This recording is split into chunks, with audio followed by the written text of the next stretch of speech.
Fitted hat trends change faster than the time it takes to swipe your card. What's good, everybody? Welcome back to the channel. If it is the first time you're touching down on this channel, welcome to Small Feet Big Heat. We talk sneakers, we talk streetwear, and everything in between. And today we are taking a look at some popular fitted hat trends. First up to bat is Realtree, because I think this trend is the perfect example of how quickly things change. In my humble opinion, the two hats that kicked off the Realtree trend were the Horror Pack Orioles from Hat Club and this Diamondbacks designed by Real Fitted Chef that dropped at Crown Legends. Those two hats, fantastic. 10 out of 10, no notes. But of course, once something takes off, everyone wants to get involved. The Hat Club Orioles was re-rocked a few times by a couple different stores, and as quick as turnaround times would allow, the market was flooded with Realtree hats from dozens and dozens of different stores. There was one episode of upcoming hat releases I did last year, I believe, and like 9 of the 15 releases I talked about were Realtree drops from different stores. It was crazy, a wild time. Like every store was having Realtree drops back to back to back to back, week after week. Obviously, some were good, some were great, some were mid, and others just kind of missed the mark. We saw a lot of good hats from this trend, but not everybody was feeling it. I did a poll on Instagram over a year ago now asking about fitted hat trends, the best and worst from that year, and Realtree, despite its popularity, seemed to be one that people really disliked.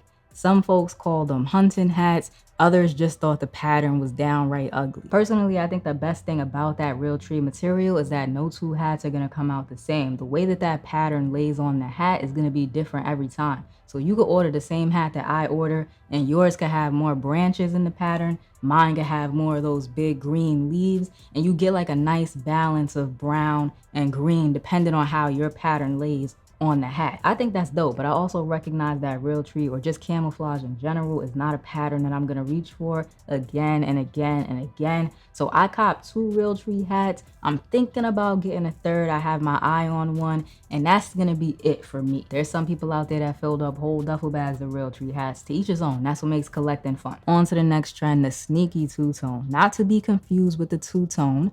This two-tone is sneaky. For me, this is one of those trends that I didn't really pay attention to. Do I like sneaky two-tones? Yes, but I wasn't really seeking them out. I think that tonal hats are great. They're easy to wear, easy to style. You really can't go wrong. It has a classic look to it. Two-tone hats are great because I think you get to play with contrast and it has that wow factor when it's done right. Sneaky two-tones, in my opinion, would kind of be somewhere in between. I do think that stores should do more with sneaky two-tones. Why not make a full sneaky two-tone collection? Anyways, the next trend that we're taking a look at is the upside down front logo. This is an interesting trend because it didn't start in fitted hats. It's a trend that fitted hat stores adopted from streetwear brands. And initially, fitted hat heads hated it.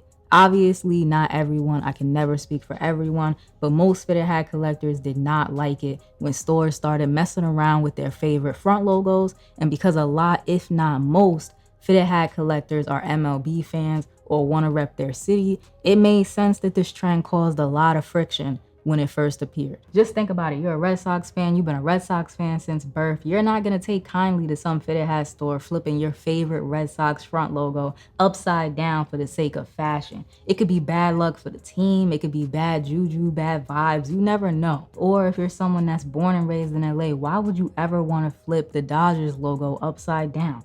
That's disrespectful. As a streetwear enthusiast, I can definitely see both sides of the argument. MLB collectors, hardcore baseball fans are not gonna wanna see their logos messed with in that way.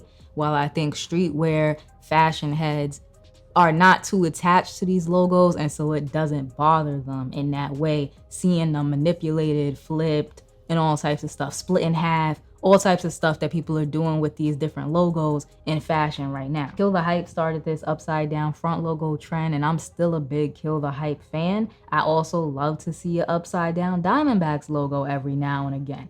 I think that stores have the most success with this flipped front logo trend when they stay away from team colors. Next, we have to talk about elevated materials, suede, satin, corduroy, just like the upside down logos. This is a trend that wasn't well received at first, but I think slowly but surely corduroy in specific started to grow on people. People love to make it seem like trends aren't supposed to grow on you or you can't change your mind about trends, and that's complete BS. That's not the way that the world works. With fashion, food, tech, there's always the early adopters, the people who get in early, who have no problem with trying something new and seeing whether or not they like it. Those people report back, to the second wave of people that come through, and now they're open to trying something because they've seen someone do it before. And there's nothing wrong with that. There's nothing wrong with changing your mind after you receive new information. It's actually called being an adult, thinking for yourself. Corduroy really took off, and a lot of stores did full corduroy packs,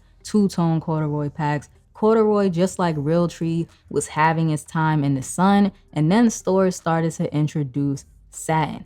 I'm still not the biggest fan of satin. It really depends on how these materials are being used. For example, I think satin lined hats are a great idea. The hats look the same on the outside, but on the inside, it now has a functional purpose of not being as rough on your hair. Satin crowns and satin visors, on the other hand, are very hit or miss for me. Out of the three materials, I think suede is definitely the one that I gravitate towards the most. I'm a sneakerhead, and suede is already used a lot on sneakers. I love mixed materials on sneakers. Suede and leather, suede and canvas. The Nina Chanel's with the suede and canvas that's coming out this year, fire. I love mixed materials. So applying that same mindset to hats, I think it's a little bit easier for me to work suede into my fits, and that's why I gravitate more to that material. On the flip side of this, I can see why people don't like it. It's very different than the usual, and some people just don't like change. Colored paisley on hats is a fairly new trend.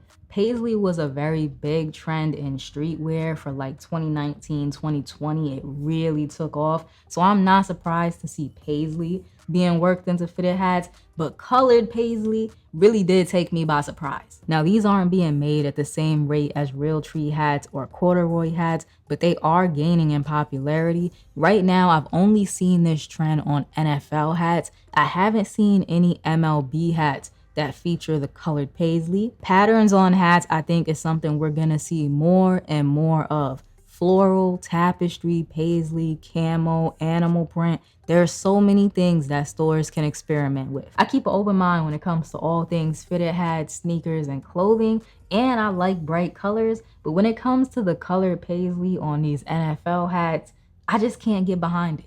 I can't get behind it, and that's okay. As I say on this channel, not everything is for everyone, so I'm gonna sit this one out and I'm gonna let the people that like it enjoy it. Extra embroidery. This is another one of those fitted hat trends that took the community by storm, and people have very strong opinions about it. Some people love it, some people hate it, but in my opinion, there's levels to extra embroidery. We can't just lump all of the hats together. We gotta break it down, so let's do that first. This is what I would call basic embroidery. These are simple embroidery designs that are the same for every hat in a collection or a pack. Some examples would be the Lids Currency Pack or the Hat Club Super Bloom. New Era was on a roll using extra embroidery for a while, so they had quite a few collections that featured these types of basic embroidery designs. I would consider these more of like fashion hats, and that extra embroidery can be very hit or miss. Sometimes that extra embroidery can add a little oomph, makes the hat a little more eye-catching, where something would normally be plain, it switches things up a little bit. But other times it can come across very corny. The next level of embroidery is what I would call custom embroidery. I always use Lord Fubu as an example of this because a lot of people are doing this style of embroidery on hats,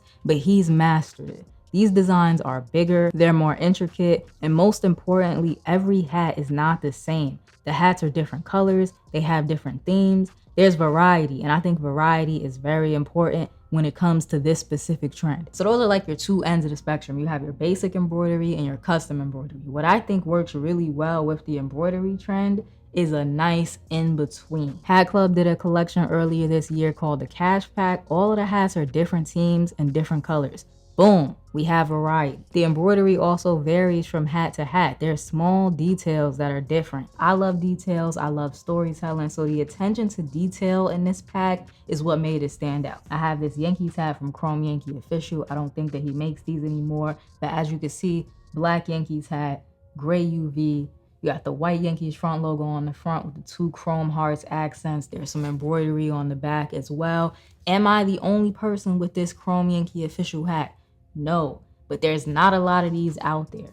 the OG from the source, from Chrome Yankee Official himself. A few stores tried to do this afterwards and it didn't hit the same, but my point is that it's not as crazy as Allure Fubu, but it's definitely not basic either. It's right in the middle, that sweet spot when it comes to extra embroidery. If you want a part 2 where I talk more about fitted hat trends, because believe me, there's plenty more for us to talk about, do me a favor, like, comment, subscribe, show a small YouTuber some love, and I will check y'all out in the next video.